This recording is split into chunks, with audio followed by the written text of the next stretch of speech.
ভয়ঙ্কর সন্ত্রাস হচ্ছে। 15,000-এর বেশি কর্মী ঘর ছাড়া হয়েছে।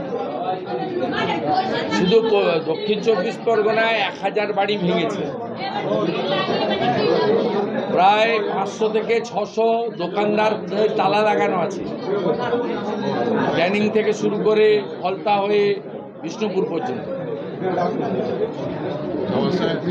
অন্তত 300 ইনজোর্ড আছে। কলকাতায় বসে বুঝতে পারবেন না কি করেছে, কন্টিনিউয়াস কি করছে।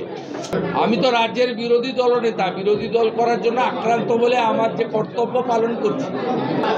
আমি এদের তেল সাবানের ব্যবস্থা করছি, কেমন আছে খোঁজ নিচ্ছি। ক্যানিংয়ে আমাদের কর্মী বলল জলের লাইন আটকে দিয়েছে কাল থেকে। তাল জল খেয়া দয়ে তো একটা পাড়া বলল ইলেকট্রিক অফ আছে, এ কোন সভ্য সমাজে বসবাস করছি আমরা? লজ্জা লাগে না? 7,10,000 ভোটে জিতা, আপনারা কেউ ভোট দিতে পারেননি, সাংবাদিক তার পরিবার।